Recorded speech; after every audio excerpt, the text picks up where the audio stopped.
I'm Cheryl Connor, a contributor for Forbes, and I'm here today with Amy Morin, an individual and a topic that's becoming a phenomena. This has been a fun experience to work with her in the Forbes Contributor channel. There's an article I've written and published that Amy is the source for that has become very virally popular. Mentally Strong People, the 13 Things They Avoid. This has been based on a list by Amy, and Amy, thank you so much for coming all the way from Maine for this interview today. I really appreciate it. You're welcome. Thank you for having me. But it's been interesting that since that article appeared, it has crossed some 44.5 million readers. It's become very, very interesting. I think it's been really interesting that the list you published has managed to take a very complex topic and distill it to its essence. The concept of mental strength and making that the equivalent of physical muscles that you can practice, that you can exercise. That's my thought, but I'd like to hear from you. How did you originate this idea, and what are your thoughts? I came up with that idea based on not necessarily what I tell people they need to do when they come in my therapy office, but instead it was based on what I observed from people when they came into my office. When people would say, you know, I've got depression or I've got anxiety, but then I would notice very quickly they'd say, but my life's not that bad. There's a neighbor down the street and she has it really bad and my life isn't that bad. They would get better much faster than people that, say, felt sorry for themselves.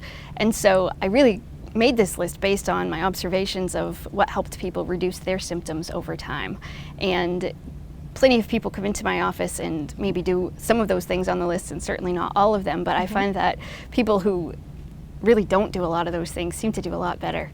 Is there magic in the number 13 and in the list of specific items? No, that just happened to be the number that I noticed, I guess, of all the things that I noticed, and I just happened to end on the number 13. So it was just a coincidence and it worked out that way? Absolutely. People have responded so eagerly to some of these points. I find that interesting. The one about being alone, that captivated me too. That people who are mentally strong can be happy alone, they can be happy in the presence of others. That issue too of people being resentful of others' success. Can you tell me a little bit more about how that came out? I think that's so significant for entrepreneurs.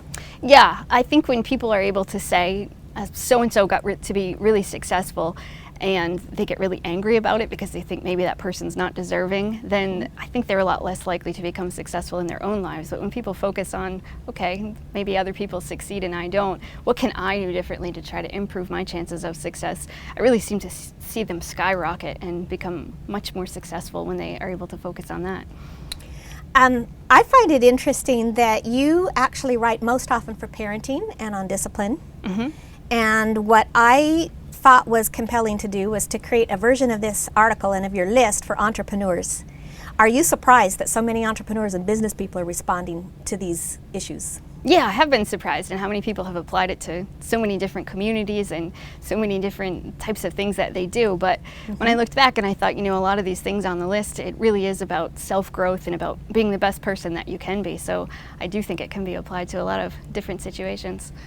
I think that's interesting too, that since you guest posted about the things people can actually do to increase their mental strengths, that's been highly popular too. That's been trending.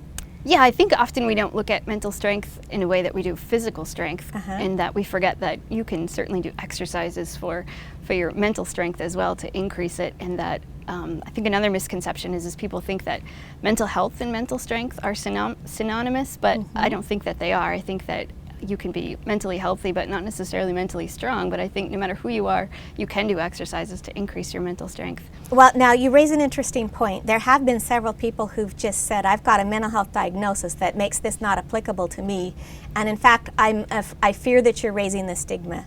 Could you talk to me a little bit about that? Yeah, I think, again, my list was based on people that come into my therapy office. A lot of them have depression, anxiety, PTSD, those sorts of issues, and yet they still don't do a lot of those things on that list. And I would find plenty of people who have a mental illness to still have a lot of mental strength. And I think that anybody, even if you do have depression or anxiety, can learn to change your behavior, to learn how to change your thoughts and to be more in control of your emotions, and can become mentally strong. I've been personally pretty interesting. There are all these hundreds of comments coming into us over the comment string. Somebody translated this article into Hungarian last night and said, already, I've posted it, 13,500 people have read it. This is so fascinating. A lady created a poster. There has been a version of the article written for the weight loss industry, one for the legal industry. Pretty interesting, but I'm wondering that whole image of mental strength, what will you do with it next? My thought would be I would love to write a book to really expound upon those 13 topics and to give people more information about mental exercises that they can do, and then to expand upon it as far as parenting, to really help parents apply that to raising their kids and how can you raise mentally strong kids as well.